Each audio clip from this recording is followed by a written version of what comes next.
The movie takes place in a world that feels like today but slightly different. It's not the future or the past, just an alternate version of the present. In this version of the world, quantum computing is taking over, and owning a quantum computer has become necessary to take part in everyday life. One of the fastest growing jobs is cabling. Cablers are hired to drag thick quantum cables through forests, linking big machines together. These machines are part of the larger quantum system, but the workers don't really know how it all works. They just know that the job pays very well. At the same time, a strange illness called omnia is spreading. It's similar to chronic fatigue syndrome. While some people think it's real, others think it's fake. And like many unclear illnesses, it attracts scams and false cures. In a dark room, a video talks about the 7 basics of cabling. The woman in the video explains how trades can now move at hyperspeed thanks to a bundle of fiber optic cables transmitting signals across countries in mere milliseconds. With the dramatic advances in recent years, the next era of financial growth is upon us, and with it, the next era of human potential. This is when the unlimited possibilities of quantum come in. The scene shifts to show Ray, a delivery man aiding his sick brother James. James is suffering from omnia, whose treatment is expensive, or at least what the scammers say. Although Ray has a delivery job, he cannot afford to take his younger brother to a doctor. He desperately needs money for care and is willing to do anything to help his brother. Later on, Ray gets a parking ticket for leaving his van on the wrong side of the street. Frustrated, he argues with the officer, saying he didn't know it was a holiday. The officer asks if he checked his calendar, and Ray tells her he did, but there was no holiday listed. She then asks if he's using the standard quantum calendar and if he owns a quantum computer. When Ray says no, she explains, that's the problem. The city now runs everything on the quantum system, including the calendar. Without a quantum computer, his information is outdated. Frustrated and desperate for cash, Ray visits Felix, his old friend who runs a shady business. He cuts a deal with him to get an old cabling medallion, an ID that lets you work as a cabler. In return, he has to give 30% of his earnings to Felix. It's unfair, but it's his only way into the job. And just like that, Ray, a man who's not fit, hates hiking, and doesn't understand tech, decides to go out in the woods, pulling cable for reasons he doesn't understand. He doesn't care what it's for, he just wants to help his brother. After leaving his brother for treatment at a hospital, Ray meets up with other cablers and drives up to Quantum Hub. This is where they are set up with a company, screened, and shown a video tutorial that explains their job responsibilities. Generally, each user works with a basic setup, a cabling cart equipped with a cabling monitor and a handheld GPS unit. Users then need to open the app on their smartphone to sync with their GPS device. But there's a catch. Once inside a zone, the cablers will meet a fleet of automated cabling carts that pick up slacks when routes can't be completed by humans. After finishing his tests, Ray rejoins the group and they drive into a quiet neighborhood. One of them, Joe, hops out and casually opens the garage of a nearby house. Ray, confused, turns to another woman named Jessica and asks if Joe knows the people who live there.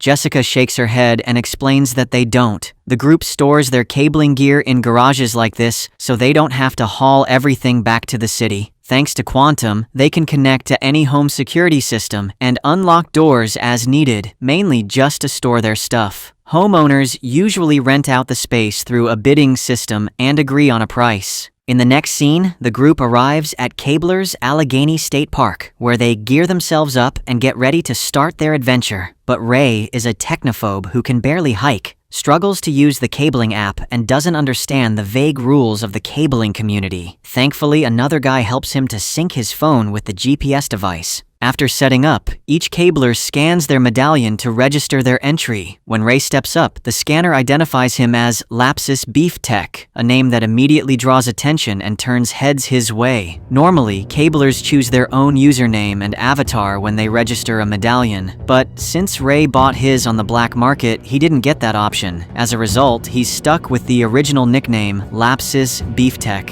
and every time someone sees that name, people give him strange looks like they're either offended or uncomfortable. Turns out the medallion once belonged to a cabler who was a coder involved in helping the cabling bots machines created by the company to replace human workers. These bots compete directly with cablers. If a bot reaches the destination first, the human cabler doesn't get paid. So, being connected to Lapsus Beeftech, a name tied to helping the bots, makes Ray a target, even though he has no idea what he's gotten himself into. In the next scene, Jessica helps Ray start his route on the medallion. She explains to him that the more experience you have as a cabler, the harder the terrain and longer the route will be. Moreover, they won't be together on the same route because Ray is just a beginner. After a briefing, Ray plugs his cable into a large cube of quantum and begins his adventure as a cabler. Shortly after walking for a while, Ray decides to lie down. However, his medallion notifies him to rest tonight, encouraging him to continue his race and challenge the status quo. When he continues his work for some time, his cable suddenly runs out. His medallion then pops up a message informing him that when cablers run out of cables, one of the aerial resupply units will find them and drop fresh bundles for them. However, Ray is completely technologically challenged as he can barely use a basic app. Seeing his situation, a fellow cabler then guides him to press the drop button on the action menu. With his help, Ray gets a fresh bundle of cable and continues his adventure. Later, while taking a deserving rest under a tree, Ray notices a blonde woman sleeping next to him. Just when he is about to talk to her, an alarm goes off in his medallion, notifying him to continue his journey. At the end of the day, Ray comes across a scanner where cablers check in their medallions to register the completion of their route. A woman steps in to help him, but when the name Lapsus Beeftech pops up on the screen, she gives him a strange look. That day, Ray earns $795 for his work and heads to a nearby campsite to rest. He stops by a small store to buy some lasagna, and the owner asks him to scan his medallion first. When he does, it shows that he has over 60,000 points, something only a highly experienced cabler would have. The other customers glance at him, clearly suspicious. Feeling uncomfortable, Ray quickly decides to pay in cash and keep a low profile while he figures out whose medallion he's actually using.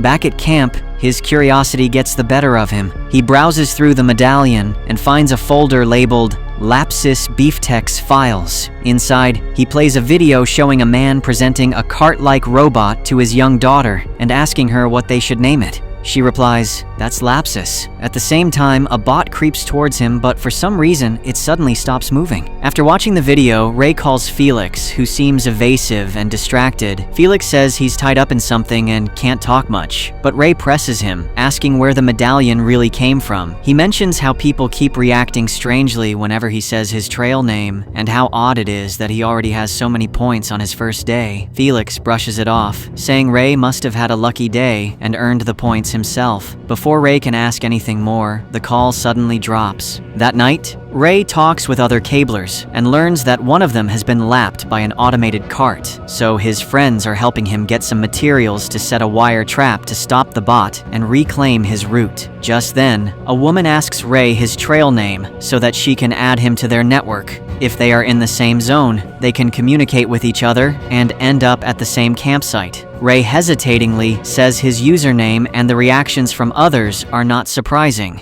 The woman then deliberately pitches her donation project and asks him if he can donate some points to her charity. Ray says he'll think about it and agrees to meet them for breakfast tomorrow. However, the next morning, he wakes up to find the campsite empty. The others have already packed up and headed out for work while leaving him behind. That afternoon, Ray receives a call from the hospital where his brother is being treated. The doctor explains that they'd like to begin a new procedure called magnesium acoustics and need Ray's permission to move forward, but it comes with a steep price, $19,000 a week. Ray asks to speak with his brother, but the doctor says he's asleep. Feeling suspicious, he decides not to approve the new treatment and chooses to stick with the normal plan for now. Just then, Ray spots a cabler he'd seen the other night, the one who had been outrun by a bot. The man is setting up a wire trap, hoping to disable the bot, but the plan quickly falls apart when the bot detects his DNA and avoids the trap easily. Moments later, the cabler is arrested by the authorities. In the next scene, Ray completes his second route and receives his lucrative earnings. While a tech marketer tries to sell him a device, Ray goes through a list of routes for his next journey. Although hesitant at first, he promptly chooses his next route, which promises him more than $100,000. The next day, Ray begins his third day as a cabler.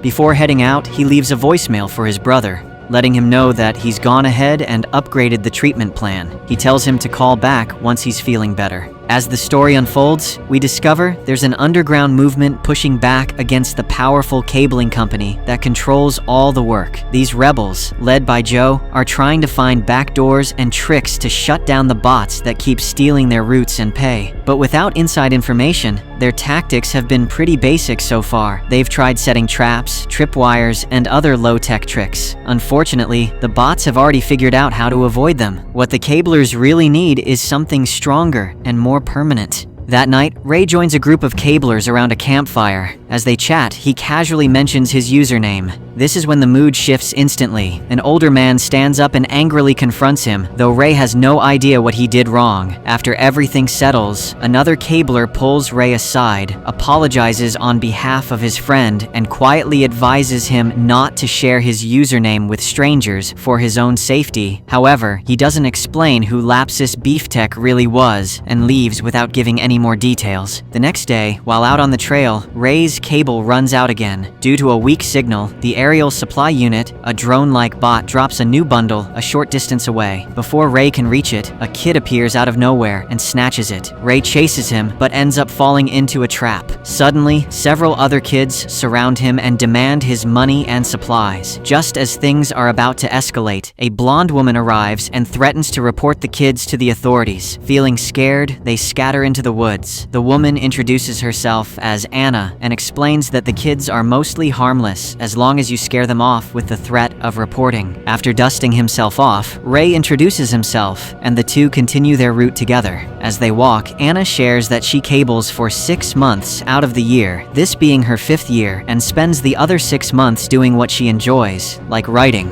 Turns out, Anna secretly writes articles exposing the cabling company and highlighting how it operates as a monopoly and takes advantage of cablers like herself. That night, a bot crawls into Ray's tent, taps into the cable he connected to the last junction, and moves past him. This means Ray loses his lead on the route, and unless he knocks the bot off course, he won't get paid. He doesn't realize this until the next morning, and quickly turns to Anna for help. Anna decides to use one of her go-to tactics, what she calls her Stonehenge strategy. Together, they gather rocks and build a small stone circle. Then, they install another stone above it, tied with a cord. As the bot approaches and enters the stone circle, the tied stone is released and traps the bot inside. Inside the circle, the bot can move around freely, which keeps it from performing an automatic DNA scan. It will likely stay there for a day or two. Trying to figure out how to escape from what it assumes is a problem it caused itself. In the meantime, Ray can get back on track and secure his payment. The next day, Ray regains his route and thanks Anna for her help.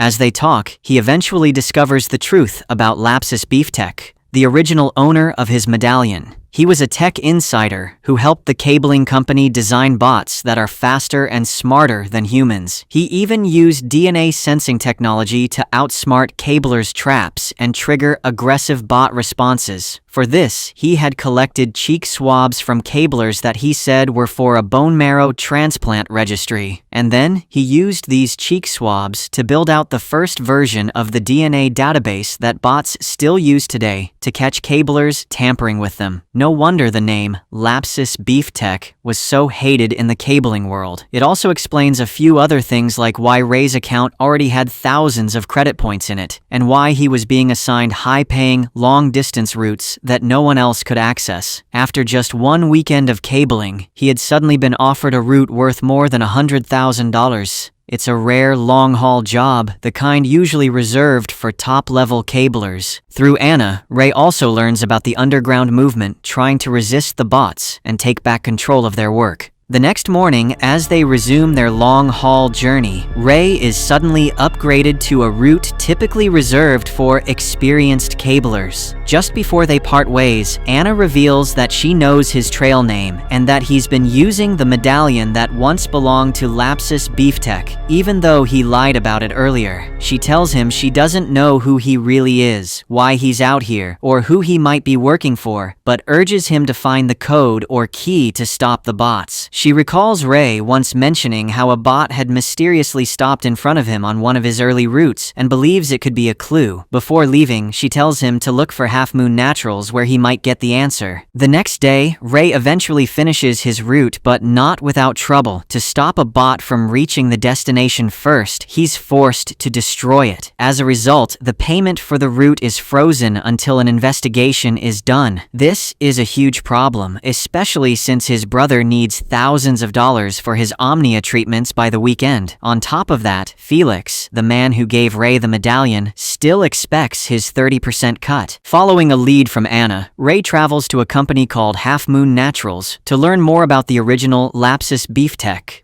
He also sneaks his brother out of the hospital to avoid the bills, and together they locate the store. There, they finally meet the real man behind the name, now working quietly at the Naturals company. It's there that Ray believes he uncovered a major secret. The bots are triggered and controlled by some key codes. Back at home, James goes through Lapsus's old account and tries to find the link between his posts and the key to stopping the bots. Just then, Felix shows up at the door and threatens to harm Ray and James if they don't pay his cut.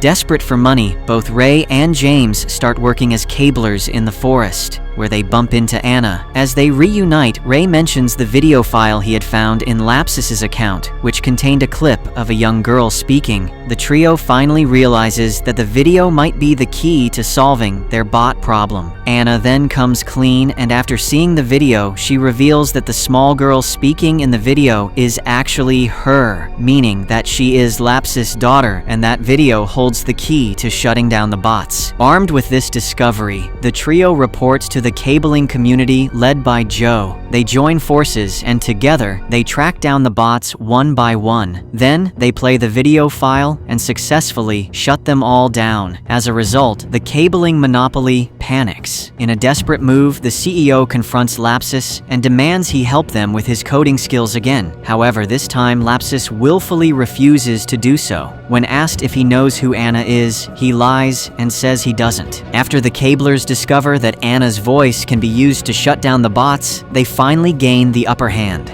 One by one, they disable the machines, and soon nearly all the bots are offline. The cablers celebrate their victory and finally reclaim control over their work. But just as the celebrations begin, one last bot quietly slips out of the forest. It walks up a nearby road unnoticed and makes its way to a storage garage. There, it opens the door and steps inside, where a human is waiting. Without a word, the person plugs the bot in